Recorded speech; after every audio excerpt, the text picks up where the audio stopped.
une stratégie de propriété intellectuelle pour bien préparer ce rapprochement.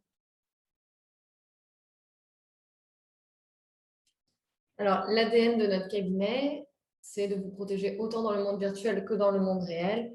Donc, le cabinet Dreyfus a été fondé en 2004. C'est un cabinet de conseil en propriété industrielle qui est membre au CNCPI, donc, ce qui permet de garantir nos compétences, notre indépendance et également notre éthique professionnelle. Et on a une expertise qui est dédiée à la propriété intellectuelle, à l'économie numérique et aux nouvelles technologies. Nos compétences, donc vous pouvez le voir, elles sont transverses, elles sont à la fois juridiques, puisqu'on est donc, CPI de formation, on travaille aussi en collaboration avec des avocats et on a également des ingénieurs dans notre équipe, donc ce qui nous permet d'avoir une vision à 360 degrés de la propriété intellectuelle et une expertise qui est pointue et personnalisée selon les besoins des personnes avec lesquelles on travaille. Donc notre équipe est business partner, disponible, réactive et dynamique. On adopte une démarche de transparence, voilà, on est flexible et on essaie de s'adapter au mieux. Et on travaille avec des outils développés en interne, comme notre plateforme Dreyfus IP Web. Sur notre expertise, donc 3 volets. Premièrement, la propriété industrielle au sens classique, donc les marques, les dessins et modèles, les brevets, droits d'auteur, obtention végétale. Ensuite, une grosse spécialisation aussi en termes de nouvelles technologies, noms de domaine et réseaux sociaux. Et à côté de ça, les contrats, la compliance et le contentieux, sur lequel on intervient avec nos avocats. Donc, nos compétences, donc plusieurs levels, donc les marques, les noms de domaine, les réseaux sociaux, les dessins et modèles, les nouvelles technologies et le droit d'auteur. Donc aujourd'hui, pour vous présenter ce webinaire, je suis accompagnée d'Isor de Châtelus et de Clémence Guilbert, donc qui sont tous les deux juristes IP-IT au sein du cabinet Dreyfus et Associés. Isor est diplômée de l'Université Paris-Saclay en droit de l'innovation et en propriété industrielle et Clémence du CEPI en droit international et européen de la propriété intellectuelle. Et moi-même, qui suis juriste senior IP-IT au sein du cabinet depuis 6 ans environ et diplômée de l'Université Paris 1 Panthéon-Sorbonne en économie numérique. Alors, au programme de ce webinaire, 3 parties. Donc, tout d'abord, on va voir la phase précontractuelle, donc la due diligence et l'audit des droits de propriété intellectuelle de l'entreprise cible. Donc, ce qui est essentiel pour s'assurer qu'on s'avance sur un terrain fertile et sécurisé. Ensuite, on va voir comment formaliser les contrats de cession de licence sur les droits de propriété intellectuelle de l'entreprise qu'on cible. Et enfin, comment intégrer les droits de propriété intellectuelle acquis dans la stratégie de propriété intellectuelle de l'acquéreur. Alors tout d'abord, on a choisi de se pencher donc, sur la phase précontractuelle, la phase de due diligence ou d'audit des droits de propriété intellectuelle de l'entreprise cible. Et la première question à se poser dans le cadre d'un rapprochement d'entreprise, c'est quelle forme de rapprochement choisir. Et ça implique de définir au préalable ses objectifs opérationnels. Donc effectivement, chaque forme de rapprochement va avoir des intérêts spécifiques. Tout d'abord, on peut opter par exemple pour une cession totale, donc qui selon le Code général des impôts correspond à une transmission de l'ensemble de l'exploitation par acte qui porte transfert de propriété de l'entreprise. Donc ça peut être une forme de rapprochement qui va être intéressante pour racheter un concurrent, pour étendre son activité. Par ailleurs, on peut choisir d'opérer un transfert partiel de propriété intellectuelle ou joint venture. Le terme de joint venture n'a pas de traduction spécifique en français, mais ça correspond à une grande variété de coopération entre entreprises. Ça peut être une concession de licence, une création de filiales communes, mais également une grande variété de contrats, par exemple des contrats de communication de savoir-faire. Et l'intérêt de ce type de rapprochement va être de s'implanter à l'étranger, de permettre un développement technique et l'innovation, et de répartir des coûts de recherche et de développement et les frais de protection entre plusieurs opérateurs. C'est une forme de rapprochement qui peut conférer un avantage concurrentiel considérable et permettre de diversifier ses activités. Et enfin, on peut aussi choisir d'opter pour une licence. Donc, c'est un contrat de louage par lequel le propriétaire d'un bien intellectuel va concéder à un tiers le droit d'exploiter le bien, généralement en contrepartie d'une redevance. Donc ici, il s'agit simplement d'une autorisation d'exploiter, mais il n'y a pas de transfert de propriété. Et on le verra dans un second temps, mais il faudra bien être attentif au stade de la formalisation des contrats et définir le champ de la licence. Donc, est-ce qu'elle est exclusive ou non? Est-ce qu'elle est partielle ou totale? et rédiger le contrat en conséquence. Donc l'intérêt de ce type de contrat va être d'étendre la présence de l'entreprise dans de nouveaux secteurs d'activité ou de nouvelles zones géographiques. Ça peut représenter aussi une possibilité de négocier des licences croisées, donc une licence qui va servir de contrepartie pour avoir accès à d'autres titres stratégiques. Dans un rapprochement de société, il y a une multiplicité d'assets qui vont pouvoir être potentiellement impactés, droits d'auteur, brevets, marques, savoir-faire, dessin et modèles, nom de domaine, logiciel. Il est important de rappeler à ce stade que pour donner de la valeur à ces assets, il y a un certain nombre de points juridiques sur lesquels il faut bien faire attention, que ce soit l'obtention des droits, l'exploitation de ces droits, leur défense et également tout ce qui va relever de la responsabilité contractuelle, des garanties contractuelles qui vont être données. On rappelle aussi que s'agissant du droit d'auteur spécifiquement, il faut bien distinguer entre les droits patrimoniaux qui vont être concédables et le droit moral qui sera toujours inaliénable. Alors, à présent, sur la phase précontractuelle, il y a 2 étapes préliminaires. La première, ça va être la signature d'un term sheet. Donc, en fait, c'est l'idée de se mettre d'accord sur les termes juridiques qui vont ensuite composer le contrat. Voilà, pour être sûr qu'il n'y a pas de disparité dans l'interprétation que chaque partie a des négociations qui vont suivre.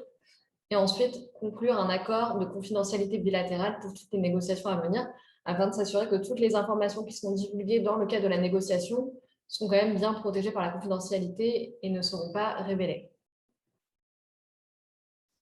Alors, le cédant a une obligation, donc celle de transparence et de loyauté. Il doit fournir au cessionnaire les informations importantes sur ses droits. Et à défaut, s'il a été négligent, c'est-à-dire s'il a involontairement transmis qu'une partie des informations alors que d'autres étaient nécessaires, il peut être condamné à des dommages et intérêts, voire il pourrait y avoir un anéantissement du contrat qui serait conclu entre les parties. Et en cas d'informations inexactes ou incomplètes, pareil, on retombe sur la possibilité de dommages et intérêts qui seraient versés au cessionnaire et également la possibilité de voir le contrat s'annuler. Donc, c'est vraiment important que les 2 parties soient attentives lors des négociations. Alors, une étape clé, c'est la due diligence. On parle d'audit des droits de propriété intellectuelle, parce qu'évidemment, on ne va pas acquérir les droits d'une entreprise sans les évaluer au préalable et savoir ce qu'on achète. Et donc, plus ils sont bien protégés, plus l'entreprise cible a de la valeur. Et donc, ça permet de prévenir les risques qui sont liés à la propriété intellectuelle. Donc, on vérifie les droits, leur étendue, est-ce qu'on est bien protégé pour les bons produits et services s'agissant des marques, s'il y a des dessins et modèles, est-ce qu'ils ont été déposés dans les bons pays pour les bons produits. Donc, c'est vraiment une analyse complète pour évaluer les droits. Et donc, en fait, il n'y a pas de méthode d'évaluation précise, il y en a plusieurs. En général, on combine pour pouvoir ensuite aboutir à un chiffre et une évaluation. Alors, il faut identifier les droits qui existent et qui sont concernés. Donc, on vérifie tout d'abord la validité des droits, donc leur validité juridique. Par exemple, s'il y a un brevet, on vérifie que les annuités ont bien été payées, donc que le brevet est toujours cours, est toujours protégé. Pour les marques, on vérifie qu'elles sont bien protégées dans les pays d'intérêt. Donc voilà, si vous rachetez une société qui est active dans toute l'Union européenne, mais qu'on se rend compte qu'elle a des marques Core France en Espagne et en Allemagne, il y a quand même beaucoup de pays qui ne sont pas couverts. Et il faut vérifier aussi que les marques sont protégées pour les bons produits ou services. Par exemple, une entreprise qui serait dans la mode, il faudrait qu'elle soit protégée dans plusieurs classes. Par exemple, la classe 14 des bijoux, 18 pour les sacs et 25 pour les vêtements. Donc, si la société n'est protégée que pour la classe 25 des vêtements, il y a toute une partie de son activité qui n'est pas couverte. Il faut vérifier aussi la situation des marques en cours d'enregistrement. Donc, est-ce qu'il y a eu des refus provisoires? Est-ce qu'elles vont être enregistrées? Est-ce que le délai d'opposition est encore court? Il faut voir aussi quelles sont les marques vulnérables car non exploitées. En France, on a une obligation d'usage qui arrive au bout de 5 ans après la protection de la marque. Et donc, si la marque n'est pas exploitée, elle peut tomber. Les droits peuvent tomber. Et il faut aussi procéder à des recherches d'antériorité sur les signes non enregistrés dans les pays et produits d'intérêt. Donc, comme on l'a vu, donc si par exemple la société est présente au Portugal mais qu'elle n'a pas de marque là-bas, il faut faire une recherche d'antériorité pour voir s'il y a d'autres marques qui pourraient constituer des antériorités gênantes. Alors, la checklist, il faut aussi s'assurer de la titularité des droits. Donc, soit la société a déposé la marque, le brevet, le dessin et modèle, par exemple, et on est toujours le titulaire. Donc, dans ces cas-là, c'est bien elle qui est propriétaire, enfin titulaire du titre de propriété intellectuelle. Elle peut aussi être cessionnaire de ses droits, donc il faut vérifier que la cession est inscrite. S'agissant d'un créateur ou d'un inventeur, si c'est par exemple quelque chose qui est protégé par droit d'auteur, un logo qui a été déposé à titre de marque, il faut vérifier que d'abord le graphiste a bien cédé ses droits d'auteur sur ce logo-là. Sinon, le titulaire n'est pas véritablement titulaire des droits qui sont rattachés à la marque qu'il a déposée. S'agissant de l'inventeur, on a une disposition qui nous dit que, a priori, l'employeur est titulaire des droits de la création de l'invention de son salarié, mais moyennant une rémunération complémentaire. Si la société, en revanche, n'est pas titulaire des droits de propriété intellectuelle, mais en est licenciée, il faut vérifier qu'elle a bien le droit de consentir des sous-licences ou de céder la licence qui lui avait été attribuée, et donc avec l'accord du concédant.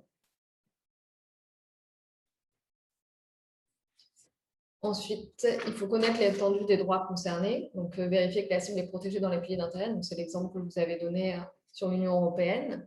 Pour les produits d'intérêt, il faut faire particulièrement attention sur la rédaction des libellés, puisqu'il faut, il faut avoir un libellé assez précis qui couvre bien précisément l'activité de l'entreprise, mais assez large pour ensuite éventuellement couvrir d'éventuelles évolutions du périmètre d'activité. Et en cas de licence, il faut voir si la définition des produits concernés est exhaustive. Donc, si vous avez une société qui est juste licenciée de la marque, il faut être sûr que la licence qui lui est consentie couvre bien toute l'activité qui vous intéresse. Et il faut voir aussi l'évolution possible des produits, donc voir si à l'avenir, la licence suffit. Alors, il faut enfin vérifier si des licences sont en cours. Donc, par exemple, si on rachète une entreprise et donc ses marques, et qu'il y a des licences exclusives qui sont consenties, donc seul le licencié peut exploiter la marque pour le périmètre de la licence. C'est-à-dire qu'on rachète une marque potentiellement qu'on ne peut pas utiliser, ce qui peut être gênant. Il faut voir si des litiges sont en cours, donc qui pourraient éventuellement engendrer une révocation des titres de propriété intellectuelle ou résulter en des dommages et intérêts si l'entreprise cible est condamnée pour X ou Y raison. Et donc, il faut évaluer aussi le niveau de protection et le niveau de risque. Donc, dire, voilà, on est, par exemple, au niveau des marques, on est protégé dans tel pays, mais est-ce qu'on est bien protégé? Quel serait le risque en cas de litige, par exemple? Et donc, ce qu'il faut faire donc, pour l'audit, c'est dès les premières négociations, il faut mettre en œuvre cet audit dès les premières négociations et après signature de l'accord de confidentialité, puisque voilà, on veut quand même, l'entreprise cible aussi doit se protéger et s'assurer que les informations qu'elle fournit dans le cadre des négociations ne seront pas divulguées. Donc, on signe l'accord de confidentialité et ensuite, on récupère les informations pour mener l'audit. Et donc, sur quoi porte cet audit? Sur l'identification des droits, leur titularité et l'étendue de protection, sur les licences en cours, sur les litiges. Et donc, l'idée, c'est de mettre en balance le niveau de protection et le niveau de risque. Et dans quel but? C'est pour connaître la portée des droits de propriété intellectuelle de l'entreprise cible et leur statut juridique. Alors, dans un second temps, on va évoquer la formalisation des contrats de cession de licence sur les droits de propriété intellectuelle de l'entreprise cible. Il faut distinguer dans un premier temps entre plusieurs types de contrats.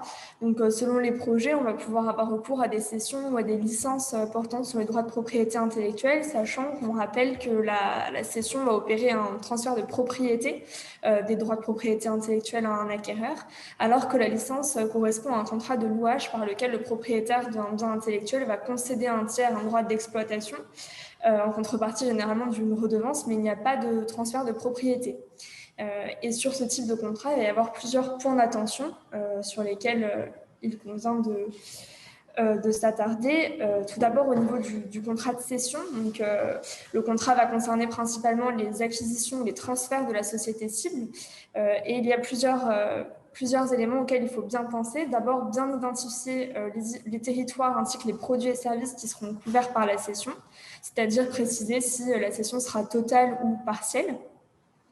Il faut également bien identifier les parties au contrat et s'assurer qu'elles sont titulaires des droits de propriété, s'assurer que la personne qui cède est titulaire des droits de propriété cédés. Il faut bien spécifier les garanties en présence d'une marque vulnérable ou non enregistrée. En particulier, il faut préciser si on peut se retourner vers le cédant en cas de défaut d'exploitation suffisante et également préciser l'impact de ce type de situation sur le prix de la cession.